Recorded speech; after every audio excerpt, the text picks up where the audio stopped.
ሺህ ዘመን የሚኖር የለም። ገዳዮችም ይሞታሉ። ገዳዮች ይሞታሉ፣ የሚቀር የለም። ትላንት ሲገሉ የነበሩ ዛሬ ሞተዋል። ዛሬም የሚገሉ ነገ ይሞታሉ። አልመሰለኝም። እኔ ምንም ከመንግስት አቅም በላይ ሆኖ አይደለም። ምን ማለት ነው? ምን ማለት ነው? ሰላም አይቀድምም? አባቶች ለምንድነው ዝም የምትሉት? ለምንድነው ድምጽ የማትሆኑት? ቤተክርስቲያን ተነካች፣ ጥቁር ለብሳችሁ ውጡ ባላችሁን ሰዓት ጥቁር ለብሰን ከቤተክርስቲያን ጎን መቆማችንን አሳይተናል። ያልታረርነው ያልተገደልነው የአርሲ ኦርቶዶክሳውያን ስላሉንን ነው። ብታርዷቸው፣ ብትገሏቸው፣ ቤተክርስቲያናቸውን ብታቃጥሉ አላልቃሉ አይደለ? እውነት አርሲ የምትባል ምድር ላይ ሕግ አለ፣ ዜጎችን የሚጠብቅ አካል አለ። አዎ ካላችሁ በዚህ መንገድ ኦርቶዶክሳውያን ልክ ጠባቂ እንደሌላቸው ገዳዮች ራሱ ጠያቂ የሌላቸው እስኪመስል ድረስ በአሁኑ ሰዓት በመንግስትና በአዲስ አበባ ከተማ ከንቲባ አዳነች አቤቤ ላይ ከፍተኛ ተቃውሞና ወቀሳ ተነስቷል። ብፁዕ ወቅዱስ አቡነ ማትያስ ስለ አርሲ ዝምታቸውን ሰብረዋል።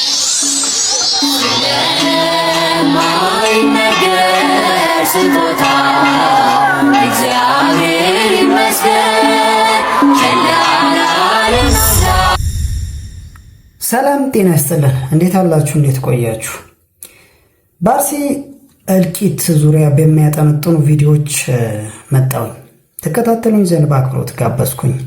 ላይክ በማድረግ ከጀመራችሁ መልካም ይሆናል። ከአባታችን ከብፁዕ አቡነ ናትናኤል ንግግር ልጀምር። ይገሉናል፣ እንሞታለን ይሉናል። እስቲ እናድምጣቸው። ምናልባት ኃይልና ተስፋ ከሆነ ሺህ ዘመን የሚኖር የለም። ገዳዮችም ይሞታሉ። ገዳዮች ይሞታሉ፣ የሚቀር የለም። ትላንት ሲገሉ የነበሩ ዛሬ ሞተዋል። ዛሬም የሚገሉ ነገ ይሞታሉ። ተሹሞ የቀረ የለም። ሹመኞች ዛሬ ይሻራሉ፣ ነገ የሉም። እነሱ ኦርቶዶክሳውያን በአጠቃላይ አልቀው ሌሎችን ለማስገባት ከተፈለገ መሞከር ነው። በተረፈ አሁን የመስዋዕትነት ጊዜ ነው። የመስዋዕትነት ጊዜ ነው አሁን። አዎ የመስዋዕትነት ጊዜ። ኦርቶዶክሳውያን በብዙ መልኩ በተለያየ አቅጣጫ መስዋዕትነትን እየተቀበሉ ነው። መከራ ሰቆቃ ሰርተው በሀገራቸው እንዳይኖሩ። አለመግደል ይቻል ነበረ፣ ግን መግደል፣ ዘራቸውን ማጥፋት ለምን ይህን ያህል ጭካኔ እንደታወጀባቸው እንኳን በማይገባ መልኩ የሰው ልጅ በማይረዳው አንድ ባለ አእምሮ ያለው ጤነኛ ሰው መረዳት በማይችለው መልኩ ቤተ ክርስቲያንን ማውደም፣ ማቃጠል፣ ሕፃናት፣ አዋቂ፣ አዛውንት ሳይል መግደል። ብቻ ገዳዮች ሟቾች ናቸው። ትልቁ ማጽናኛ ቃል ይሞታሉ። ይህ ለሁሉም እሙን ነው ወይንም ደግሞ የታወቀ ነው። ግን ይህንን የማይረዱ ምለው ምናልባት ሕፃናት እና አንዳንድ የአፍሪካ መሪዎች እንደሆኑ እሙን ነው። ምክንያቱም የአፍሪካ መሪዎች አንዳንድ ጊዜ የሚያደርጉት ነገር እጅግ ያሳዝናል በጣም። ከዛ አንጻር ነው ይህን ማለት የምችለው። ለማንኛቸውም ግን አባታችን አባ ገብረ ኪዳንም ሰው ላይ አልተሰራም፣ ሰው ላይ መሰራት ወይንም ደግሞ የቤተ ክርስቲያን ትልቁ ስራዋ ትታ ሰው ላይ መስራት ሲገባት ህንፃ ነው እየሰራች ያለችው ይሉናል። እስቲ እንከታተላቸው። ይቅር በሉኝ። እኔ በጣም ጨርሼ መናገር እወዳለሁ። እንግዲህ ያስገድለኝ ይሁን ያሸልመኝ አላውቅም፣ ለወደፊቱ ማለት ነው። እዚህ አይደለም ብቻ ግን የምለው ምንድነው፣ ጨርሶ መናገር እወዳለሁ የምለው ቤተክርስቲያን የሜጀርና ማይነር የሚባል ነገር አለ። ሜጀር ነገሯን ትተዋለች። እኔ እንነጋገር፣ ሜጀሩ ሰው መስራት ነው። ሰው መስራት ተትቷል። ህንፃ አይሰራ አይደለም። ይሄ ቤተክርስቲያን ግርግዳውን ራሱ የወርቅ ብናደርገው እንዴ ለክርስቶስ ያንስበት ምን ይሆነ? ምንድነው በወርቅስ ብንሰራው? ጉዳዩ ግን ሜጀሩን ትተን ስናደርገው ግን ልብ ያማል። ዋናው ነገር የሱን ህንፃ መስራት ነው። እነሱ ደግሞ ሰዎች ናቸው ነው የሰዎችን አመል መስራት ነው። አሁን ቤተክርስቲያን እኔ መቼ ሊገባን እንደሚችል ሁሉ አላውቅም። መቼ ሊገባን ያንድ ሰበካ ጉባኤ አመታዊ እቅድ መሆን ያለበት መጀመሪያ ሰዎች ናቸው። ቀጥሎ ነው ልማት የሚያቅደው ማለት ነው። ትክክል ነው አባታችን እያሉ ያሉት እንግዲህ ሰው ላይ በደንብ መሰራት አለበት። ቤተክርስቲያን ስለ ሰው እንጂ ስለ ሰው ነፍስ እንጂ ስለ ህንፃ አይደለም ዋና ሜጀር ስራዋ። ይሄ በዚህ በኩል የለዛ አገልግሎት እንደዚህ ሆነ እንዲህ ተገነባ እንዲህ አይደለም። መገንባት ያለበት የሰው ልጅ መዳን ነው በደንብ መሰራት ያለበት። ወደ የሚቀጥለው ቪዲዮ ስገባ ይህ ነገር የአርሲው ጉዳይ ብሎም የአገሪቱ ጠቅላላ ሁኔታ ማንን አስቆጨው፣ ማንንስ አናገረው የሚለው ይሆናልና እስቲ ከአርቲስት ሰዓሊ ግና ገጣሚ ቸርነት ልጀምር። ተከታተሉት እስቲ። ሰላም ወገኖቼ እንደምን አላችሁ? አርቲስት ቸርነት ነኝ። ገጣሚ ቸርነት፣ ሰዓሊ ቸርነት። አሁን ብቅ ያልኩበት ምክንያት የእውነት ከፍቶኝ ነው። በዚህ ልክ የሆነ ባለቤት የሌለው ሀገር እስኪመስል ድረስ ምስራቅ አርሲ ምስራቅ አርሲ እንዲህ እየተተነተነ ቦታቸው እየተነገረ ሰው የታረደበትና የተገደለበት ቤቶቻቸው የተቃጠሉበት እየተነገረ መንግስት መንገድ ሰራ እንዲህ ሐዋሳ አሪፍ ሆነች እንዲህ አሪፍ ሆነ ምናምን እንዳላለን በጣም በትልቁ ደግሞ ወገን ሰው ሽማግሌ ካህን እየታረደ ክርስቲያን እየታረደ የሚጣልበት ሀገር ነው። አድርንቀን ሳንጨርስ ሀዘናችን ይበዛል። ባለቤት የሌለው ሀገር ነው የሚመስለው። ምንድነው ከመንግስት አቅም በላይ ሆኖ ነው እነዚህ ሰዎች? አልመሰለኝም። እኔ ምንም ከመንግስት አቅም በላይ ሆኖ አይደለም። ምን ማለት ነው? ሰላም አይቀድምም? ምረጡን ምናምን እንዲናረግላችኋለን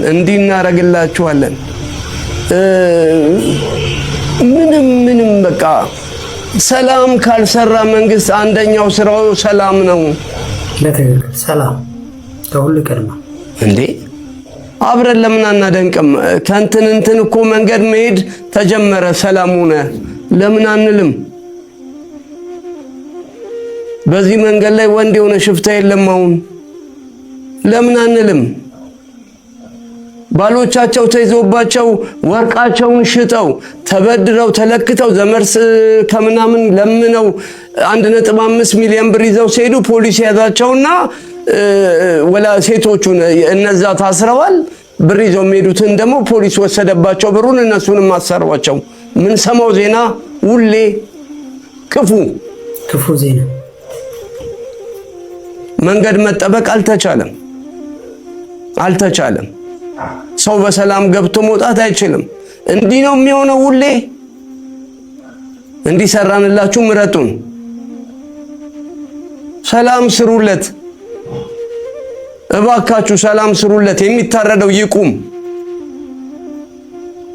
በእምነቱ ምክንያት የሚሞተው ይቁም።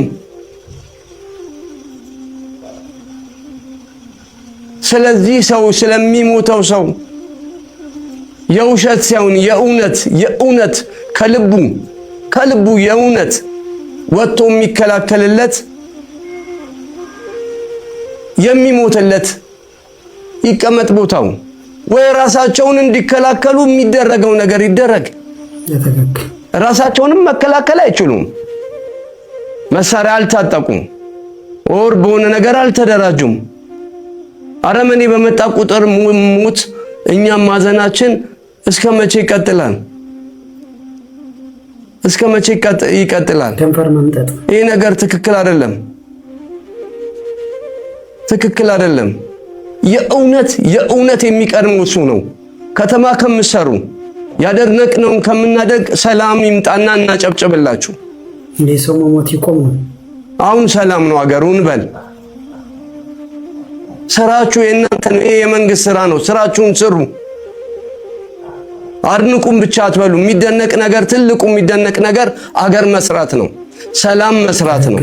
ሰው ወጥቶ እንዲገባ በሰላም ገብቶ ወጥቶ የፈለገበት ሀገር ደግሞ ሄዶ ሰርቶ የሚበላበት ይሄ ሲሰራ ነው።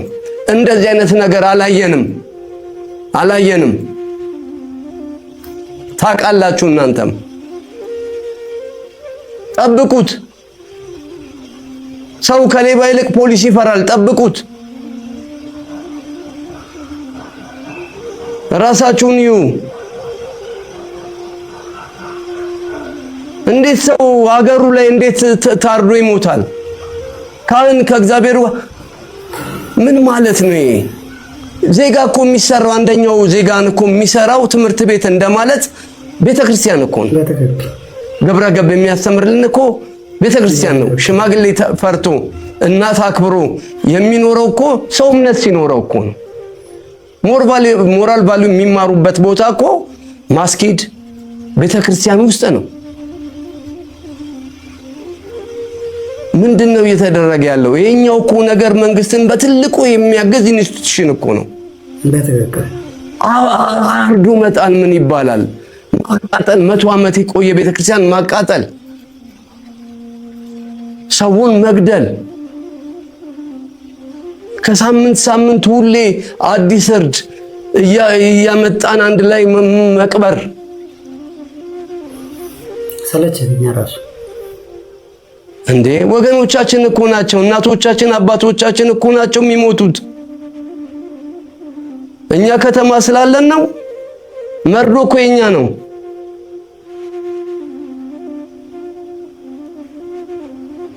እባካችሁ ስለ ጉልበታችሁ አምላክ ይህን ህዝብ ጠብቁት። ስራችሁን ስሩ። ይሄ መብራት በመብራት አድርጋችሁ እንድናጨበጭብ እንደሱ ብቻ አትፈልጉ። መልካም እሱም ግን ትልቁን ስራ ስሩ። እንባችን አታብዙብን እንዴ! ትክክል አይደለም። ፈጽሙ ትክክል አይደለም። እባካችሁ ባለስልጣኖቻችን ቁጭ ብላችሁ ተወያዩ። ከናንተ አቅም በላይ አይደለም ይሄ ነገር። ትክክል አላችሁበት እስክትባሉ ድረስ ራሳችሁንም ማሳለፋችሁ አትስጡ። እባካችሁ እንዴ! እባካችሁ የእውነት መሮናል። ሬሳ የሽማግሌ ሬሳ የአባቴ የካህናቶች ምናምን ሬሳ የእውነት ትክክል አይደለም። ሮጦ የማያመልጥ ሽማግሌ አርዶ መጣል ጀግንነትም አይደለም። ይሄንን ማየት ቀፎናል። ሰላም ስሩልን። እንቅልፍንተኛ እንዴ! እንቅልፍንተኛ እንዲህ ነው የሚሰማኝ። ትክክል አይደለም ይሄ ነገር። እናመሰግናለን። እኛም አርቲስት ቸርነት እንግዲህ ሌሎችም ቃላቸውን ድምጻቸውን እያሰሙ ነው። ጥሎ ደግሞ እንግዲህ ያው አርቲስት መሰረት መብራቴ ናት። አርቲስቷ ምን ገጥሟት ነው? አርቲስት መሰረት መብራቴ በዛሬው ዕለት በምስራቅ አርሲ እየተከሰተ ያለው ወቅታዊ ጸጥታ ችግር እጅግ በሐዘኔታ መልእክቷን አስተላልፋለች። በአካባቢው እየተፈጠረ ያለውን ግድያና መከራ በመጠየቅ የምስራቅ አርሲ ሁኔታ የደም ምድር ስትል ገልጸዋለች። ምድራዊ ዳኞች ፍትህ ማግኘት ባለመቻሉ ፍትህ ፍለጋ ወደ ሰማያዊ አምላክ መዞሯን በአጽንኦት ተናግራለች። ፈጣንና ወቅታዊ መረጃ ፎሎ ምልክቷን ተጫኑ። አባቶች ለምንድነው ዝም የምትሉት? ለምንድነው ድምጽ የማትሆኑት? ቤተ ክርስቲያን ተነካች፣ ጥቁር ለብሳችሁ ውጡ ባላችሁን ሰዓት ጥቁር ለብሰን ከቤተ ክርስቲያን ጎን መቆማችንን አሳይተናል። ታዲያ ዛሬ የኦርቶዶክስ ተዋህዶ ልጆች ሲገደሉ ለምንድነው ዝም የምትሉት? ለምንድነው ለሚመለከተው አካል አቤትም አትሉት? እዚህ ፕላትፎርም ላይ ያላችሁ፣ ቲክቶክ ላይ ያላችሁ፣ በጣም ብዙ ፎሎወር ያላችሁ፣ ብዙ ተከታይ ያላችሁ የተዋህዶ ልጆች፣ የኦርቶዶክስ ልጆች የት ናችሁ ያላችሁት? ለምንድነው ድምጽ የማትሆኑት? ለምንድነው ዝም የምትሉት? ይሄ እኮ ከምንም ነገር ጋር እኮ የተገናኘ ነገር አይደለም። የኦርቶዶክስ ተዋህዶ ልጆች ሞት ይቁም ማለት ምንም እኮ አይደለም። ለትክክል ለዚህ ጊዜ ያልሆነ እውቅና ገደል ቢገባ ይሻላል።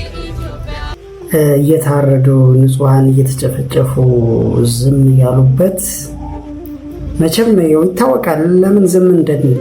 ያው ትላልቅ በተለይ ቲክቶክ ላይ ያሉ ትላልቅ ፎሎወር ያላቸው ለምን ዝም እንደሚሉ ይታወቃል። ማለት መንግስትም ጫና ሊያደርግባቸው ይችላል። እንደገና ደግሞ ግለሰቦችም ሪፖርት ያደርጉብናል በሚል ስጋት ነውና፣ ግን የትኛው ነው የሚበልጠው? ከህሊና ወቀሳ የሚዳንበት የትኛው ነው? አሁን ላይ ገንዘብ የምንሰራበት አንድ አካውንት እንዳይዘጋ ነው ወይስ የንጹሃን መጨፍጨፍ? የትኛው ነው የሚቀለው? እንግዲህ ፍርዱን የግለሰቡ ይለያያል። ያው ራሱ ይመልሳል። ሌላኛው በነገራችን ላይ በጣም እናመሰግናለን እናንተ ታዋቂ ሰዎች እንደዚህ ወጣ ብላችሁ አንድ ነገር ስታደርጉ በጣም ትልቅ ነገር ነው። አባቶችን ቀድማችኋል፣ እሰየው ነው። አባቶች ነበሩ መቅደም የነበረባቸው። እንግዲህ እሰየው ነው እናንተ እንዲህ ማድረጋችሁ እና ልትመሰገኑ ይገባል። ሌላኛው ወንድማችንም እጅግ በተሰበረ ልብ የሚቀጥለውን ያቀራናል። እስቲ ያልታረርነው ያልተገደልነው የአርሲ ኦርቶዶክሳውያን ስላሉንን ነው። ብታርዷቸው፣ ብትገሏቸው፣ ቤተክርስቲያናቸውን ብታቃጥሉ አላልቃሉ አይደለ? እውነት አርሲ የምትባል ምድር ላይ ሕግ አለ፣ ዜጎችን የሚጠብቅ አካል አለ። አዎ ካላችሁ በዚህ መንገድ ኦርቶዶክሳውያን ልክ ጠባቂ እንደሌላቸው ገዳዮች ራሱ ጠያቂ የሌላቸው እስኪመስል ድረስ በየጊዜው ኦርቶዶክሳውያንን በእምነታቸው ነጥለው እንዲህ እያረዱ እየገደሉ ቤተክርስቲያናቸውን እያቃጠሉ እውነት እዛ ቦታ ላይ መንግስት ወይንም የህግ አካል አለው ይላል? ከትላንት ወዲያ በቀን 23 አርሲ ላይ ቁጥራቸው ከ10 በላይ የሚሆኑ ኦርቶዶክሳውያን ወገኖቻችን ተገለዋል። የቅዱስ ገብርኤል ቤተክርስቲያን አመድ ሆኗል ተቃጥሎ። የሌላ እምነት ተከታይ የሆናችሁ ወገኖቻችን ለምንድነው ድምጽ ማትሆኑት? ወይንስ ለሰው ልጅ ለማዘን እንደ መስፈርት ሃይማኖትና ዘር ብሔር እናያለን? የኛ ቤተክርስቲያን ግን እንደዛ አልነበረችም። አንዴ ይሄንን ቪዲዮ በደንብ ተመልከቱ። ቄሱ ሙስሊም ክርስቲያን ሳይሉ ህይወቱን የወልዳያን ህዝብ ህይወቱን ያተረፉ እየለመኑ እያለቀሱ ሙስሊም ክርስቲያን ሳይሉ እያካፈሉ እያበሉ እያጠጡ አይዟችሁ እያሉ ያሳለፉ አባት ያሉ እድሜያቸውን ሳብ ያርግልን። ይሄንን የመሰከረው የኦርቶዶክስ ተዋህዶ እምነት ተከታይ አይደለም፣ የእስልምና እምነት ተከታይ የሆነ ወገናችን ነው። ትግራይ ክልል ላይ በነበረው ጦርነት እኚህ የምትመለከቷቸው የኦርቶዶክስ ተዋህዶ እምነት አባት ሙስሊም ክርስቲያን ሳይሉ የኔ እምነት ተከታዮችን ብቻ ሳይሉ እንደ ሰው ሁሉንም ከጥቃት ሲከላከሉ እንደነበር እኚህ የምትመለከቷቸው የእስልምና እምነት ተከታይ የመሰከሩት። ይሄ የኛ የኦርቶዶክሳውያን እምነት አስተምሮ ነው። ለሰው ልጅ ለማዘን ሃይማኖት፣ ዘር፣ ብሔር አንቆጥርም። አንተ ሰው መሆንክ ብቻ ለኛ ለኦርቶዶክሳውያን በቂያችን ነው። በመጨረሻም ይሄንን ቪዲዮ የምትመለከቱ እባካችሁ አርሲ ላይ ለሚገደሉ ኦርቶዶክሳውያን ድምጽ መሆንን እንዳሰለችሁ። ገዳዮቻቸው እኮ አልሰለቻቸውም። እነሱን ማረድ መግደል አልሰለቻቸውም። እንዴት ታዲያ እኛ ለነሱ ድምጽ መሆን ይሰለቸናል? ስለዚህ በፈጠራችሁ አምላክ ይሄንን ቪዲዮ ኮፒ ሊንክ በቻላችሁት አቅም ኮፒ ሊንክ፣ ሪፖስት፣ ሼር፣ ላይክ እያደረጋችሁ አድርሱ። እርግጠኛ ነኝ እላይ ላሉ አካላት ይደርሳል። ሰምቶ ባልሰማ ካላሉ በስተቀር በእርግጠኝነት ስለሚደርስ ነው። አርሲ ላይ በግፍ ለሚገደሉ ወገኖቻችን ፈጣሪ ይድረስላቸው። አመሰግናለሁ። እናመሰግናለን ወንድማችን። በእርግጥ ላይ ያሉት አካላት በእውነት ሳይሰሙት ቀርተው ነው ጆሮ ዳባ ልበስ ብለው ካልሆነ በስተቀር እንጂ ይሄን ያህል ብዛት ያለው ዜጋ ሲጨፈጨፍ እንዴት ነው እሱ የማይሰማው? ያው ይታወቃል ምን እየሆነ እንዳለ። ግን እስቲ ይሆን እንግዲህ ወንድማችን በጣም እናመሰግናለን። አሁን በድጋሚ ወደ ሌላኛው ደግሞ ዜና እስቲ እንሂድ። ምን እየተባለ ነው? በእርግጥ ይህ የባለፈው ጭፍጨፋ በ23 24 የተፈጸመው የከተማ አስተዳደሩ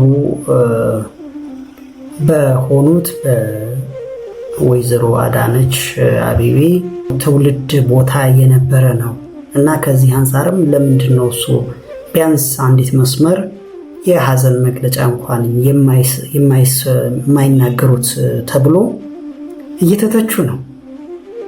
እና አንደኛው የሲተች የነበረው እንግዲህ የመጀመሪያውን መረጃ ያጋራን ሚዲያ ነው። ለማንኛቸውም እየተባለ ያለውን እስቲ እንከታተለው። ሰበርና አስደንጋጭ መረጃ። በአሁኑ ሰዓት በመንግስትና በአዲስ አበባ ከተማ ከንቲባ አዳነች አቤቤ ላይ ከፍተኛ ተቃውሞና ወቀሳ ተነስቷል። ከንቲባዋ ተወልደው ባደጉበትና በተማሩበት እንዲሁም መምህርና ርዕሰ መምህር ሆነው ባደጉበት በምስራቅ አርሲ አሰኮ ወረዳ በምዕመናን ላይ በተሰነዘረ ጥቃት የ37 ምዕመናን ህይወት አልፏል። 234 መኖሪያ ቤቶችና ከ100 ዓመት በላይ ያስቆጠረው የታሪካዊው የጠላት አጨፋ ቅዱስ ገብርኤል ቤተክርስቲያን ሙሉ በሙሉ ወድመዋል። ይህ ሁሉ ግፍ በገዛ ትውልድ ስፍራቸው ላይ ሲፈጸምና እናቶች በየጫካው እየተንከራተቱ ባሉበት በዚህ አስጨናቂ ሰዓት ከንቲባዋ ድርጊቱን ለማውገዝ እንኳን ሳይደፍሩ ዝምታ መምረጣቸው በህዝቡ ዘንድ ከፍተኛ ቁጣን ቀስቅሷል። እንግዲህ ይህ ነው እውነታው። እንዲህ ከተወለዱበት ስፍራ ይህን ያህል ጭፍጨፋ ሲፈጸም ዝም ያሉ ወይንም ደግሞ ቅድሚያ ለተወለደበት ስፍራ ማንኛውም ሰው እንደሚያዳላ በተለይ በዚህ በክፉ ሰዓት ይህንን ነገር መቀልበስ ወይንም ደግሞ የሆነ ነገር ቢያንስ የማጽናኛ ቃል እንኳን ትልቅ ነገር ነውና ይህ አለመሆኑ እጅግ ያሳዝናል። ወደ ሌላኛው ስናመራ እንግዲህ ቢዘገይም ያው ዘግይቶም ቢሆን እንግዲህ ቅዱስ ሲኖዶስ መግለጫ ያወጣ ይመስላል እና አባታችን ብፁዕ ቅዱስ አቡነ ማትያስ እንግዲህ መግለጫን ሰጥተዋል። እስቲ ዜናውን እንስማ። ሰበር መረጃ ተሰምቷል። ብፁዕ ወቅዱስ አቡነ ማትያስ ስለ አርሲ ዝምታቸውን ሰብረዋል። ሁላችሁም ይህንን ቪዲዮ ሶስት ጊዜ ኮፒ ሊንክ አድርጉት። ማሳሰቢያም ሰጥተዋል። የሐዘን መግለጫም አውጥተዋል። ብፁዕ ወቅዱስ አቡነ ማትያስ የሰላም የፍቅርና የታሪክ ማህደር የሆነችው ቤተክርስቲያን በምድራዊ መከራ ውስጥ ያሉትን ምዕመናን በምታጽናናበት በዚህ ወቅትም ራሷ በፈተና ውስጥ ሆና ከመቸገሯን በላይ በአርሲ ምድር በተደጋጋሚ የሚስተዋለው በደልና ግፍም በሁላችንም ልቦና ውስጥ እስከ መቼ የሚል ቁጭት ሐዘን ፈጥሯል ብለዋል።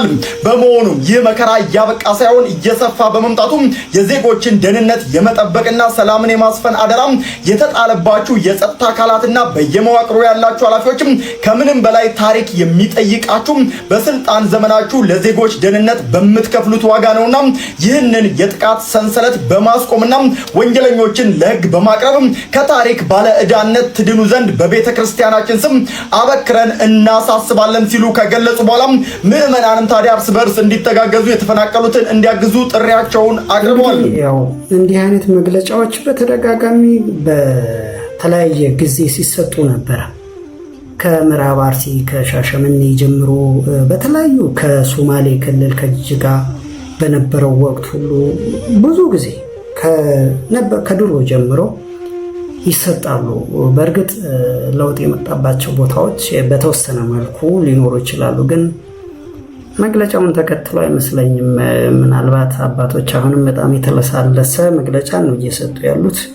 ጠንከር ያለ ነገር ምንም ያየንበት ነገር የለም። ለምን እንደዚህ እንደሚሆን ግን እኔ አይገባኝም። እና ምዕመናን ናቸው እያለቁ ያሉት፣ የአንድ የሀገር ዜጋ ናቸው እያለቁ ያሉት። ለምን እንደዚህ እንደሚሆን አይገባኝም። እስቲ ወደ ሌላኛው ደግሞ እንለፍ። ይህ የምትመለከቱት በኮንሶ ካራት ከተማ ቅድስት ሥላሴ ካቴድራል እንግዲህ በእሳት አደጋ ላይ እሳት አደጋ እንዳጋጠመውና ከዛን ምዕመኑ ተረባርቦ ሲያጠፋ ነው እንግዲህ የሚታየው።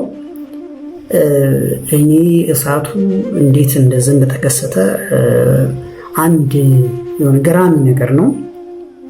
ሌላኛው ደግሞ ቤተክርስቲያን እንዴት ነው እሱ ይሄን ያህል በያለበት ይሄን ያህል የምትቃጠለው የሚለውም ነገር አጠያቂ የሆነ ነው። እንዴት እዛ ጋር እሳቱ ሊያያዝ ቻለ? እንግዲህ ያው ዜናው እንደሚለው ከሆነ የተፈጠረው እሳት ለማጥፋት በመጡ ምዕመናን ላይ ጉዳት የደረሰ ሲሆን 2 ሰዎች ላይ ከፍተኛ የሰውነት መቃጠልና አደጋ እና በ3 ሰዎች ላይ ደግሞ መጠነኛ ጉዳት በማስከተሉ በድምሩ 5 ምዕመናን የተጎዱ ሲሆን ወዲያውኑ ወደ ጤና ተቋም በመውሰድ የሕክምና ድጋፍ በካራት ሆስፒታል እየተሰጣቸው ይገኛል ይላል። እንግዲህ በጋሞ ዞን ነው ይሄ በጋሞ አካባቢና ዞኖች ሀገረ ስብከት የኮንሶ ወረዳ ቤተ ክህነት ነው እንግዲህ ይህ አደጋ የተከሰተው። እንዴት እሳቱ ጣራው ላይ ሊወጣ ቻለ ነው አሁን እንግዲህ ያው ዞሮ ብቻ ምእመኑ እየተረባረበ እንደምታዩት እየተረባረበ ነው እሳቱን ለማጥፋት እናም አጥፍቶታል። እንግዲህ ያው ወጣቶች ናቸው ላይ ወጥተው እንግዲህ ለማዳን ማለት ውሃና ውሃ ይዘው ወጥተው ያው እንግዲህ በጣም የሚገርም ነው። ግን እንዴት እሳቱ ይዟል ከየት የመጣ እሳት ነው? በምክንያት ነው ምንም ምክንያቱ እንግዲህ ምናልባት የምታውቁ ሰዎች ወይም ደግሞ የደረሳችሁ መረጃ የደረሳችሁ ሰዎች ብታጋሩ። አናቱ ላይ ነው ወጣው እንግዲህ እሳት ከታች ታይ ነገር የለው። ብቻ ግን የህዝቡ አንድነት በጣም ያስደስታል እና በስተ መጨረሻ ወንድማችን የከተማ ካህናት በቅዳሴ ጊዜ የሚሉትን እጅግ ደስ የሚል ቡራኬውን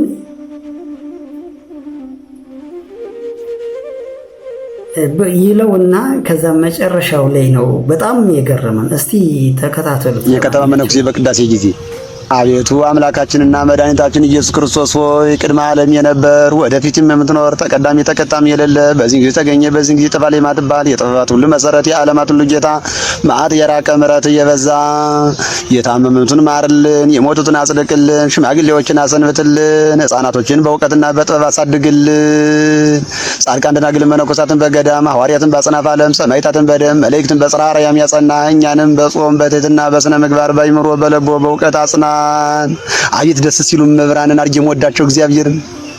መጨረሻሳ ደግሞ የሆነ የዲያቆን ቅጥር ይወጣል። እንግዲህ ዲያቆን ሊቀጠር ሄሎ የእንታ አባቴና ይስጥል። እኔ ዲያቆን በረከት ነኝ። ልጄ በረከት እንዴት አለ? የደወሉበት ምክንያት ነበር። ገብቶኛል ልጄ ተው አትግለጸው እና እንዳይቀድሙ ብዙ ሰዎች እየቀረቡ ነው። እነ ዲያቆን እስጢፋኖስም እነ ዲያቆን ኤልያስም አሁን እየቀረቡ ነው። እንዲሁ 150 ሺህ ንክፈል ምናምን እያሉ ነው። እና አንተን እንዳይበልጡ ነው ማለት አሁን አንተ ብዬ ነው የምታገልልህ። እና አሁን ፈላልግና 250 ሺህ ቢያንስ አስገባ። ለጊዜው ሁለትም ቢሆን ችግር የለውም። እና እኔ ለአንተ ብዬ ነው። እኔ እንግዲህ የምታውቀኝ አርጅቻፍ ልጄ እንኳን እንደዚህ ነገር የላም ነገር አይመቸኝም። እና ስለዚህ ለአንተ ብዬ ነው። እና ተሎ ብለው 250 ሺህ ብር ካገኘ 250 ሺህ አስገቡ። ያለዚያ 200 ሺህ ብር አስገባው። እሺ ልጄ እሺ አይዞ ይቅና። ለማንኛቸውም እንግዲህ መልካሙን ደግሞ ያሰማን እግዚአብሔር። ለአርቺዎች እንግዲህ እግዚአብሔር በቃችሁ ይበላቸው፣ ፈጥኖም ይድረስላቸው መድኃኔዓለም ኢየሱስ ክርስቶስ። መላእክቶቹ ጻድቃን ሰማዕቱ ይራዷቸው።